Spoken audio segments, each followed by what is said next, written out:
So, tatry natin siya sa YouTube kung malakas nga ba talaga siya, kung kaya niya mag-play ng 12 hours video. So, okay, try natin yung 12 hours video na to. Ayan ang mga boss, kung makita nyo, diba? So, wait lang, hinahanang natin yung volume, saka natin i-play. Ayan, so kung makita nyo mga boss, diba, napakababa lang ng ating download at upload, pero kung makita nyo naman, diba, so napakabilis nya. So depende pa rin po yan sa mga area, okay? So hindi tayo pare-pareho ng internet signal, baka mas malakas pa yun sa inyo kaysa sa akin, diba? Kung makita nyo yung download ko, nasa 18 lang. So taasan natin yung resolution mga boss, gawin natin 1080p. Ayan, naka 1080p tayo. Forward ko, ayan o, makita nyo mga boss, diba? So ulitin ko po, kahit na mababa lang yung aking download tsaka upload, okay, hindi tayo pare-pare ng internet signal. So sa akin mababa na yan, pero ang bilis niya, di ba? Ayan, kahit i-forward ko pa yan, no, di ba? Nagpe-play kaagad siya. So depende pa rin sa area mga boss. Hello mga boss, welcome back dito sa ating YouTube channel. Kumusta? Salamat nga pala sa walang sawa at patuloy na pagsuporta dito sa ating YouTube channel. Okay, so meron na naman tayong i-update sa inyo mga boss, para po sa lahat ng mga gusto po mapalakas yung kanilang mga internet signal. Okay, so ngayon mga boss, mag-share ulit tayo kung paano po mapapalakas yung inyong mga internet signal. So siguraduhin nyo lang po na merong signal po dyan sa inyong area. Okay, malakas-lakas at hindi po dead spot. Kasi kung dead spot po dyan sa area nyo, ay useless po itong video tutorial natin. Kaya ang gawin nyo, pwede po kayo pumunta sa bayan, sa palengke, o kung saan man po kayo makasagap ng magandang signal para matry nyo po ito. Okay, so naka-only data pala tayo mga boss. Papakita ko lang sa inyo. Okay, na ayun yung promo natin ngayon. At sa mga nagtatanong naman, okay, kung paano malalaman kung may only data yung kanilang mga SIM card, smart or token text, ganito lang po yung gawin nyo. Okay, punta kayo sa dial, *123 number sign, i-call nyo, then pagka nakita nyo po na merong number 1 dyan ay only data, congratulations po. Pero kung wala, pasensya na po kasi hindi lahat ay merong only data. Okay? So kapag nakita nyo po number 1 ay only data, congratulations po. Pero kung wala, pasensya na po kasi selected SIM lang po yung merong only data. Okay? So ayan po yung promo natin ngayon. So ngayon mga boss, punta ko agad tayo sa settings. Papakita ko po sa inyo. Punta tayo sa connections. Then punta tayo sa mobile networks. Then, punta tayo dito sa access point names. So, mag-add tayo mga boss. So, click lang natin tong add. Then, ito yung magiging name natin. Airtel APN 5G. Yan. So, good for all networks to mga boss. Kahit naka dito SIM ka, pwede yan. Okay? So, try natin yung okay. Then, dito naman tayo sa APN yung mga boss. Lagay nyo lang airtel.internet.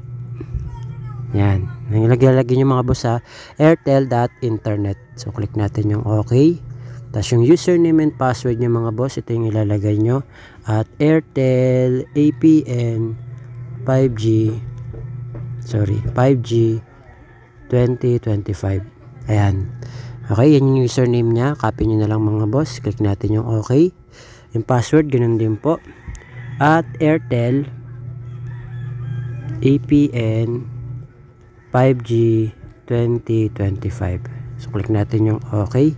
Tapos yung server niya mga boss, ito rin po, www.google.com. Yan. Yan yung server niya. Click natin yung okay. Tapos, pagdating dito naman sa kanyang authentication type mga boss, ay naka-PAP lang siya. PAP or POP. Ayan, click nyo yan. Then, dito sa kanyang APN type mga boss, naka-default lang po yan. Okay? Wala po na kayong ibang ilalagay dyan. Basta naka-default lang po siya. So, click natin yung okay. Tapos, dito sa kanyang APN protocol, mga boss, ilalagay nyo po dyan ay IPv4, IPv6. Okay? Ito po. Then, pagdating naman dito sa kanyang APN roaming protocol, same lang po. IPv4, IPv6 yung ating ilalagay. Click natin yan. Then, dito naman sa bearer, mga boss, okay, so unspecified lang tayo. Okay, bakit po?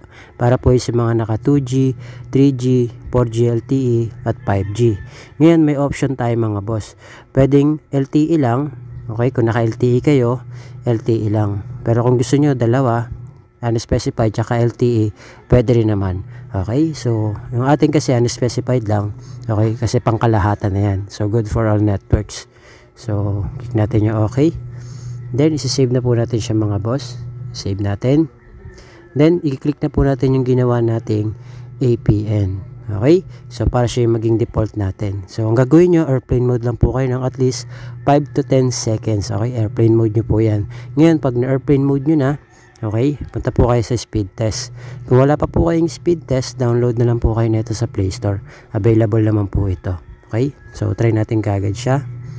So makita nyo mga boss, yung MS ko ay nasa 4 lang. Okay, pero makita nyo yung download natin, pumapalo siya ng 15, okay, 10 to 15. Okay, so dito yan sa area ko. Okay, hindi naman tayo pare-pareho ng internet signal mga boss, pero malakas-takas na yan pagdating dito sa atin. Okay, so ayan, 14 yung download, yung MS natin mababa lang, at makita nyo yung upload natin. Okay, pumapalo ng 21. So kung mas mataas yung upload mga boss, maganda-ganda yan kasi halos walang loading yan. Okay, pero depende pa rin po yan sa area. Kung mas mataas po yung inyong internet signal kaysa dito sa akin, okay, halimbawa yung download nyo pumapalo ng 30 to 40, okay, tas yung upload nyo nasa 10 pataas, okay, maganda na yun mga boss. Okay, kayang-kaya nyo na mag-play ng 12 hours video na naka 1080p. Okay, so partida yan mga boss. Makikita nyo yung download natin nasa 14 lang, yung upload natin nasa 19. Pero yung MS ko napakababa mga boss. Okay, pero tatry natin siya sa YouTube kung malakas nga ba talaga siya, kung kaya niya mag-play ng 12 hours video. So okay, try natin yung 12 hours video na to. Ayan ang mga boss, kung makita nyo, diba? So wait lang, hinaan natin yung volume, saka natin i-play. Ayan, so kung makita nyo mga boss, diba, napakababa lang ng ating download at upload. Pero kung makita nyo naman, diba, so napakabilis niya. So depende pa rin po yan sa mga area. Okay, so hindi tayo pare-pareho ng internet signal. Baka mas malakas pa yun sa inyo kaysa sa akin. Diba, kung makita nyo yung download ko nasa 18 lang. So taasan natin yung resolution mga boss, gawin natin 1080p. Ayan, naka 1080p tayo. Forward ko, ayan, makita nyo mga boss, diba? So ulitin ko po, kahit na mababa lang yung aking download tsaka upload, okay, hindi tayo pare-pare ng internet signal. So sa akin mababa na yan, pero ang bilis niya, di ba? Ayan, kahit i-forward ko pa yan, no, di ba, nagpe-play kagad siya. So depende pa rin sa area mga boss. I hope na makatulong po sa inyo to. Pwede pong naka dito sim kayo, pwede rin yan. Okay, kung ano yung network na gamit nyo, Smart, Token Text, Globe or TM, o kaya dito sim.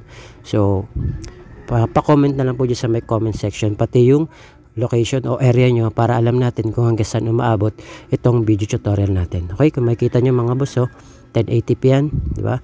Ang bilis, ang lakas. So ulitin ko po, depende pa rin po yan sa area. Okay, so yun lang mga boss, maraming salamat. I hope na gumana po sa inyo itong video tutorial natin. Okay, so yun lang, thank you, God bless, see you on my next video.